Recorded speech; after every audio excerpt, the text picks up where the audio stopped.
Hi hello ಎಲ್ಲರಿಗೂ ನಮಸ್ಕಾರ. Welcome back to my YouTube channel. ಮೊದಲಿಗೆ ಎಲ್ಲರಿಗೂ ಗೌರಿ ಗಣೇಶ ಹಬ್ಬದ ಹಾರ್ದಿಕ ಶುಭಾಶಯಗಳು. ಹಾಗೆಯೇ ಇವತ್ತಿನ ಈ ವ್ಲಾಗ್ ನೀವೆಲ್ಲರೂ ಕೂಡ ಎಂಜಾಯ್ ಮಾಡ್ತೀರಾ ಅಂತ ಅನ್ಕೋತೀನಿ. ಹಬ್ಬ ಅಂದರೆ ತುಂಬ ಕೆಲಸ ಇರುತ್ತೆ. ಕೆಲವೊಂದು ಕೆಲಸಗಳನ್ನು ಮಾಡೋ ಬರದಲ್ಲಿ ಸುಮಾರು ವಿಷಯಗಳನ್ನು ಶೂಟ್ ಮಾಡಿಲ್ಲ ನಾನು. ಆ್ಯಂಡ್ ಎಡಿಟಿಂಗ್ ಕೂಡ ಲೇಟಾಗಿ ಮಾಡಿ ಸ್ವಲ್ಪ ಲೇಟಾಗಿ ಪೋಸ್ಟ್ ಮಾಡ್ತಾ ಇದ್ದೀನಿ. ಯಾಕಂದರೆ ನನಗೆ ಟೈಮ್ ಸಿಕ್ಕಿರಲಿಲ್ಲ ಎಡಿಟಿಂಗ್ ಮಾಡಲಿಕ್ಕೆ. ಸೊ ಹಾಗಾಗಿ ಆ್ಯಂಡ್ ನಮ್ಮ ಮನೆ ಗಣೇಶ ಹಬ್ಬನ ನಾವು ಯಾವ ರೀತಿ ಆಚರಿಸಿದ್ವಿ ಅಂತ ನೀವು ಈ ಬ್ಲಾಗಲ್ಲಿ ನೋಡ್ಬೋದು.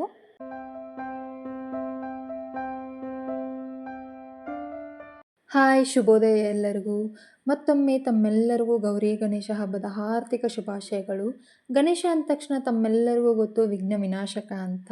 ಯಾವುದೇ ಶುಭ ಸಮಾರಂಭಗಳಲ್ಲಿ ಪ್ರಥಮ ಪೂಜೆ ಗಣಪತಿಗೆ ಮಾಡೋದು. ಸೊ ಗಣೇಶ ಹಬ್ಬ ಅಂದರೆ ನಮ್ಮ ಬೆಳಗಾವಿ ಕಡೆ ಎಲ್ಲ ಜೋರಾಗಿಯೇ ಸೆಲೆಬ್ರೇಟ್ ಮಾಡ್ತೀವಿ. ಗಣೇಶ ಹಬ್ಬ ಅಂದರೆ ಒಂಥರ ಖುಷಿ. ಯಾಕಂದರೆ ಈ ವರ್ಷ ಆ ಥರ ಡೆಕೋರೇಷನ್ ಮಾಡಬೇಕು, ಈ ಥರ ಡೆಕೋರೇಷನ್ ಮಾಡಬೇಕು, ಪಕ್ಕದ ಮನೆಯವರು ಆ ಥರ ಮಾಡಿದ್ದಾರೆ, ಅವ್ರಿಗಿಂತ ಚೆನ್ನಾಗಿ ಮಾಡಬೇಕು ಅಂತ ಮುಂಚೆನೇ ಪ್ಲ್ಯಾನ್ ಮಾಡಿಟ್ಕೊಂಡಿರ್ತೀವಿ. ಹಾಗೆ ಡೆಕೋರೇಷನ್ ಮಾಡಿದ ಮೇಲೆ ಯಾವ ಥರ ಕಾಣಿಸುತ್ತೆ ಅನ್ನೋದೊಂದು ಕ್ಯೂರಿಯಾಸಿಟಿ ಇರುತ್ತೆ. ಹಬ್ಬ ಅಂದ್ರೇ ಒಂಥರ ಖುಷಿನೂ ಇರುತ್ತೆ, ಟೆನ್ಷನ್ನೂ ಇರುತ್ತೆ. ಮನೆ ಕ್ಲೀನು ಮಾಡಬೇಕು, ಪೂಜೆ ಮಾಡಬೇಕು, ಅಡುಗೆ ಮಾಡೋದಿರುತ್ತೆ. ಯಾವ್ದು ಮಾಡೋದು ಯಾವ್ದು ಬಿಡೋದು ಅಂತ ತಲೆನೇ ಓಡೋದಿಲ್ಲ. ನಾನು ಬೆಳಗ್ಗೆ ಎದ್ದ ತಕ್ಷಣ ಕಸ ಎಲ್ಲ ಹೊಡೆದು ನೆಲ ಒರೆಸ್ಕೊಂಡೆ. ಮಮ್ಮಿ ಬಂದುಬಿಟ್ಟು ಎದ್ದು ಸ್ನಾನ ಎಲ್ಲ ಮಾಡಿ ಕಿಚನಲ್ಲಿ ಅಡುಗೆಗೆ ತಯಾರಿ ಮಾಡ್ತಾಯಿದ್ಲು. ನಾನು ಅಲ್ಲಿವರೆಗೂ ಹೊರಗಡೆ ಒಂದೊಂದೇ ಕೆಲಸ ಮಾಡ್ಕೋತಾ ಇದ್ದೆ. ಇದು ಒಣಗೋ ಅಷ್ಟರಲ್ಲಿ ನಾನು ಸ್ನಾನ ಮಾಡ್ಕೊಂಡು ಬಂದು ಇವಾಗ ರಂಗೋಲಿ ಹಾಕೋತಿದ್ದೀನಿ. ಇವತ್ತು ಹಬ್ಬ ಆಗಿರೋದ್ರಿಂದ ಒಂದು ಸ್ಪೆಷಲ್ಲಾಗಿ ಪುಟ್ಟ ರಂಗೋಲಿ ತೆಗಿತಾ ಇದ್ದೀನಿ. ತುಂಬ ಗ್ರ್ಯಾಂಡಾಗಿ ಏನು ತೆಗಿತಾ ಇಲ್ಲ, ಸಿಂಪಲ್ಲಾಗಿ ತೆಗಿತಾ ಇದ್ದೀನಿ. ಯಾಕಂದರೆ ಒಳಗಡೆ ಇನ್ನೂ ತುಂಬ ಕೆಲಸ ಇದೆ. ಮೊದಲು ಹೊಸ್ತಿಲ್ ಕಡೆ ರಂಗೋಲಿ ಹಾಕಿ ನಂತರ ಮುಂದೆ ರಂಗೋಲಿ ಹಾಕೋತೀನಿ. ನೋಡಿ, ಹೊಸ್ತಿಲ್ ಮುಂದೆ ಸಣ್ಣದಾಗಿ ಪುಟ್ಟದಾಗಿ ರಂಗೋಲಿ ಸಿಂಪಲ್ಲಾಗಿ ತೆಗಿತಾ ಇದ್ದೀನಿ.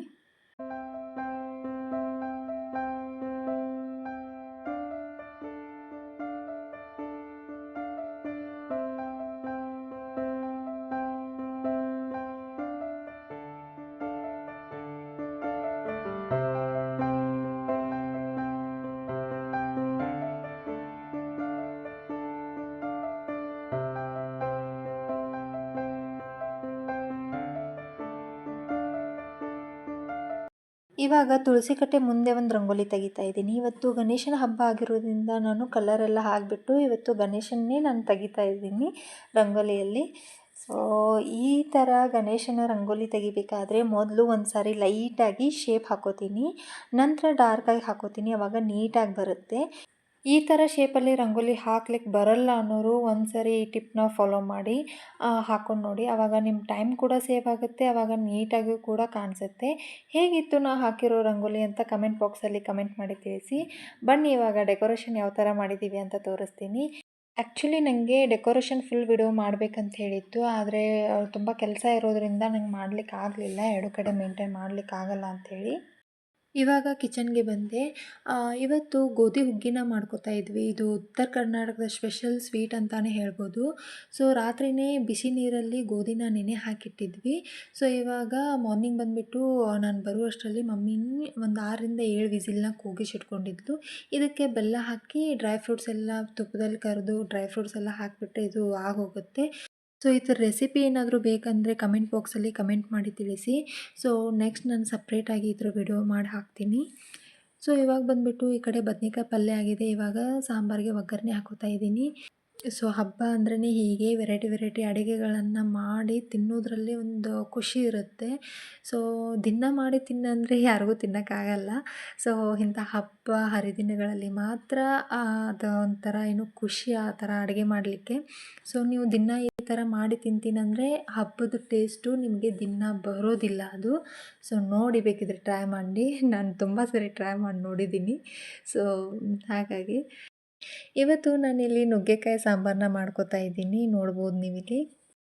ಇವಾಗ ಸಾಂಬಾರು ಒಗ್ಗರಣೆ ಎಲ್ಲ ಹಾಕಿ ಮುಗೀತು. ಅದನ್ನು ಕುದಿಸ್ಕೊತಾ ಇದ್ದೆ. ಅಣ್ಣ ಮತ್ತು ಅವ್ರ ಫ್ರೆಂಡ್ಸ್ ಎಲ್ಲ ಸೇರಿ ಗಣಪತಿ ತರಲಿಕ್ಕೆ ಹೋಗಿದ್ದರು.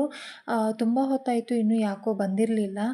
ಇನ್ನೇನು ರಾಹುಕಾಲ ಬರಲಿಕ್ಕೆ ಒಂದು 8 ನಿಮಿಷ ಮಾತ್ರ ಇದೆ ಅಂತ ಇದ್ವಿ. ಅಷ್ಟರಲ್ಲಿ ಗಣಪತಿನ ತೊಗೊಂಡು ಬಂದರು. ರಾಹುಕಾಲ ಬರೋದ್ರೊಳಗೆ ನಾವು ಗಣಪತಿನ ಒಳಗಡೆ ಕರ್ಕೋಬೇಕನ್ನೋದಿತ್ತು. ಸೊ ಹಾಗಾಗಿ ಅರ್ಜೆಂಟಲ್ಲಿ ನಾನು ಕೆಳಗಡೆ ಆರತಿ ಮಾಡ್ಲಿಕ್ಕಂತೇಳಿ ಹೋಗ್ತಾ ಇದ್ದೆ. ಫೋನ್ನ ಬಾಲ್ಕನಿಯಲ್ಲಿ ಶೂಟ್ ಮಾಡ್ಲಿಕ್ಕಂತೇಳಿ ಇಟ್ಟಿದ್ದೆ, ಅದು ಜರಿದು ಬಿಟ್ಟಿದೆ. ಸೊ ಹಾಗಾಗಿ ನನ್ನ ಕಡೆ ಎಷ್ಟು ಕ್ಲಿಪ್ ಸಿಕ್ಕಿದೆಯೋ ಅಷ್ಟನ್ನೇ ನಾನು ಅಡ್ಜಸ್ಟ್ ಮಾಡಿ ಈ ವಿಡಿಯೋದಲ್ಲಿ ಹಾಕಿದ್ದೀನಿ. ಸೊ ನೋಡಿ, ರಾಹುಕಾಲ ಬರೋದ್ರೊಳಗೆ ಗಣಪತಿನ ಒಳಗಡೆ ಕರ್ಕೊಂಡ್ವಿ. ಅದೊಂದು ಸಮಾಧಾನ ಆಯಿತು ಮನಸ್ಸಿಗೆ. ಯಾಕಂದರೆ ರಾಹುಕಾಲ ಬಂದರೆ ಸಾಕು, ಅದೊಂದೇನೋ ಬೇಜಾರು. ನಾವು ರಾಹುಕಾಲದಲ್ಲಿ ಒಳಗಡೆ ಕರ್ಕೊಂಡ್ವಿ ಅನ್ನೋದೊಂದು ಬೇಜಾರಿರುತ್ತೆ. ಸೊ ಹಾಗಾಗಿ ಇವಾಗ ಅಣ್ಣನ ಫ್ರೆಂಡ್ಸ್ ಎಲ್ಲ ಬಂದಿದ್ರಲ್ಲ, ಸೊ ಅವರಿಗೆ ತಿಂಡಿ ಮಾಡ್ತಾಯಿದ್ವಿ. ಸೊ ನಾನು ಆವಾಗಲೇ ಒಗ್ಗರಣೆ ಹಾಕಿಟ್ಟಿದ್ದೆ. ಮಮ್ಮಿ ಬಂದುಬಿಟ್ಟು ಅದಕ್ಕೆ ಅವಲಕ್ಕಿನ ತೋಸಿ ಹಾಕಿ ಬಿಸಿ ಮಾಡಿ ಕೊಡ್ತಾಯಿದ್ಲು ಪ್ಲೇಟಿಗೆಲ್ಲ ಹಾಕಿ. ಸೊ ನಾನು ಬಂದುಬಿಟ್ಟು ಕೊಬ್ಬರಿ ತುರಿನ ಹಾಕಿ ಮತ್ತು ಮೇಲೆ ಎಲ್ಲ ಶೇವ್ ಹಾಕಿ ನಾನು ಕೊಡ್ತಾಯಿದ್ದೆ.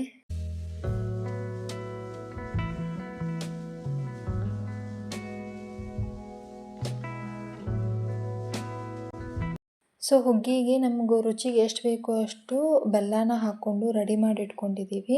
ಇವಾಗ ಡ್ರೈ ಫ್ರೂಟ್ಸ್ನ ತುಪ್ಪದಲ್ಲಿ ಕರಿದು ಅದಕ್ಕೆ ಹಾಕೋತೀನಿ. 1-2 ಚಮಚ ತುಪ್ಪನ ಕಾಯ್ಲಿಕ್ಕೆ ಇಟ್ಕೊಂಡಿದ್ದೀನಿ ಇಲ್ಲಿ. ಅದಕ್ಕೆ ಗೋಡಂಬಿ ಮತ್ತು ದ್ರಾಕ್ಷಿನ ಹಾಕಿ ಫ್ರೈ ಮಾಡ್ಕೊತಾ ಇದ್ದೀನಿ. ಇದೆಲ್ಲ ಫ್ರೈ ಆದ ನಂತರ ಗಸಗಸೆನೂ ಹಾಕ್ಕೊಂಡು ಫ್ರೈ ಮಾಡ್ಕೊತೀನಿ. ಇವಾಗಲೇ ಗಸಗಸೆ ಹಾಕ್ಕೊಂಡ್ಬಿಟ್ರೆ ಅದು ಬೇಗನೆ ಫ್ರೈ ಆಗಿಬಿಡುತ್ತೆ ಗಸಗಸೆ ಬಂದುಬಿಟ್ಟು. ಸೊ ಹಾಗಾಗಿ ಇವಾಗ ಗ್ಯಾಸ್ನ ಆಫ್ ಮಾಡಿಬಿಟ್ಟು ಇದಕ್ಕೆ ಗಸಗಸೆ ಹಾಕ್ಕೊಂಡು ಮಿಕ್ಸ್ ಮಾಡ್ಕೊತೀನಿ. ನಂತರ ಇದನ್ನು ಇವಾಗ ಹುಗ್ಗಿಗೆ ಹಾಕ್ಕೊಂಡು ಅದಕ್ಕೆ ಸ್ವಲ್ಪ ಏಲಕ್ಕಿ ಪೌಡ್ರನ್ನ ಹಾಕಿ ಚೆನ್ನಾಗಿ ಮಿಕ್ಸ್ ಮಾಡ್ಕೊಂಡ್ಬಿಟ್ರೆ ಇವಾಗ ಹುಗ್ಗಿ ರೆಡಿ ಆಗಿರುತ್ತೆ. ಸೊ ನಾವು ಪ್ರತಿ ವರ್ಷ ಗಣಪತಿ ಹಬ್ಬದ ದಿನ ಹುಗ್ಗಿನೇ ಮಾಡ್ಕೊಳ್ಳೋದು.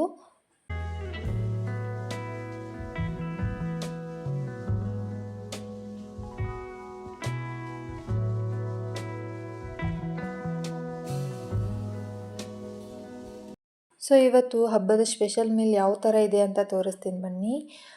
ಹುಗ್ಗಿ ಆಗಿದೆ, ಇದು ಬಂದುಬಿಟ್ಟು ಅನ್ನ, ಸಾಂಬಾರು, ಇದು ಬಂದುಬಿಟ್ಟು ಬದ್ನೆಕಾಯಿ ಪಲ್ಯ ರೆಡಿಯಾಗಿದೆ. ಹಾಗೆ ಕೋಸಂಬರಿನ ರೆಡಿ ಮಾಡ್ಕೊಂಡಿದ್ದೀವಿ. ಇಲ್ಲಿ ಬಂದುಬಿಟ್ಟು ಚಪಾತಿ ಹಿಟ್ಟನ್ನ ನಾದಿಟ್ಟಿದ್ದೀವಿ. ಸೊ ಇದು ಬಂದುಬಿಟ್ಟು ನಂತರ ನಾವು ಊಟದ ಟೈಮಲ್ಲಿ ಲಟ್ಟಿಸ್ಕೊತೀವಿ.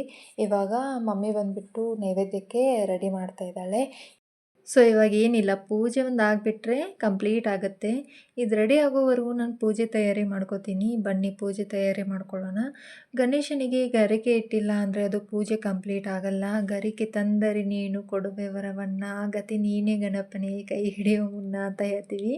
ಸೊ ಮೊದಲನೇದಾಗಿ ಗರಿಕೆನ ಇಟ್ಕೊಂಡು ನಂತರ ಹೂಗಳನ್ನು ಎಲ್ಲ ಹಾಕೋತಿದ್ದೀನಿ. ಸೊ ಗಣೇಶನ ಮುಂದೆ ನಾವು 5 ಹಳ್ಳಗಳನ್ನು ಇಟ್ಕೊಂಡು ಪೂಜೆ ಮಾಡ್ಕೋತೀವಿ ಯಾವಾಗಲೂ. ಸೊ ಅದಕ್ಕೂ ಕೂಡ ವಿಭೂತಿ, ಅರಿಶಿನ, ಕುಂಕುಮ ಎಲ್ಲ ಹಚ್ಕೊಂಡು ಅದಕ್ಕೂ ಕೂಡ ಹೂಗಳನ್ನು ಇಟ್ಕೊಂಡು ರೆಡಿ ಮಾಡ್ಕೋತಾ ಇದ್ದೀನಿ ನಾನಿಲ್ಲಿ. ದೀಪಕ್ಕೆ ಎಣ್ಣೆ ಎಲ್ಲ ಹಾಕಿಟ್ಟಿದ್ದೆ ಆವಾಗಲೇ.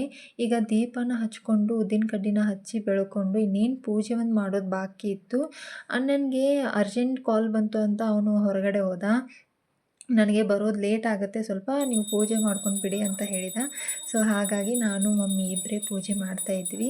ಮಮ್ಮಿ ಆವಾಗಲೇ ಸ್ಯಾರಿನ ಹಾಕಿದ್ಲು, ಆದರೆ ಅವಳಿಗೆ ನನಗೆ ಸ್ವಲ್ಪ ಸುಸ್ತಾಗ್ತಾ ಇದೆ, ಕಂಫರ್ಟ್ ಆಗ್ತಾ ಇಲ್ಲ, ಹೆವಿ ಅನ್ನಿಸ್ತಾ ಇದೆ ಅಂತ ಹೇಳಿ ಸ್ಯಾರಿ ತೆಗೆದು ನೈಟಿನ ಹಾಕ್ಕೊಂಡಿದ್ಲು. ಇನ್ನೇನು ಆರತಿ ಮಾಡ್ಕೋತೀವಿ ಮತ್ತೆ ಸ್ಯಾರಿ ಹಾಕೋತೀನಿ ಅಂದ್ಲು. ಆದರೆ ನಾನೇ ಇರಲಿ ಬಾ ಮಮ್ಮಿ, ಏನಾಗಲ್ಲ, ಮೊದಲೇ ಸುಸ್ತಾಗ್ತಿದೆ ಅಂತಿದ್ದೀಯ, ಹಾಗೆ ಮಾಡ್ಕೊಂಬಿಡೋಣ ಅಂದೆ. ಸೊ ಹಾಗೆ ಆರತಿ ಎಲ್ಲ ಮಾಡ್ಕೊಂಡ್ವಿ. ಆರತಿ ಮಾಡಿಕೊಂಡು ಇವಾಗ ಗಣಪತಿಗೆ ಧೂಪನ ಹಾಕೋತಿದ್ದೀನಿ. ಧೂಪ ಎಲ್ಲ ಹಾಕ್ಕೊಂಡ್ಮೇಲೆ ದೇವ್ರ ಹತ್ರ ಪ್ರಾರ್ಥನೆ ಮಾಡಿಕೊಂಡೆ. ಒಳಗೆ ನೈವೇದ್ಯ ರೆಡಿಯಾಗಿತ್ತು, ಅದನ್ನು ತಂದು ನೈವೇದ್ಯ ಮಾಡಿಕೊಂಡೆ. ಪೂಜೆ ಇವಾಗ ಕಂಪ್ಲೀಟ್ ಆಯಿತು. ನೋಡಿ ನಾವು ಯಾವ ರೀತಿ ಗಣೇಶ ಹಬ್ಬನ ಆಚರಿಸಿದ್ವಿ ಅಂತ. ಈ ವಿಡಿಯೋ ನಿಮಗೆ ಇಷ್ಟ ಆಗಿದೆ ಅನ್ಕೋತೀನಿ. ಇಷ್ಟ ಆದರೆ ಪ್ಲೀಸ್ ಒಂದು like, share, comment and subscribe ಮಾಡಿ ಹೀಗೆ ಸಪೋರ್ಟ್ ಮಾಡ್ತಾಯಿರಿ. ಸೊ ಮತ್ತೆ ನೆಕ್ಸ್ಟ್ ವಿಡಿಯೋದಲ್ಲಿ ಸಿಗೋಣ. ಅಲ್ಲಿವರೆಗೂ bye, take care, love you all, thanks for watching.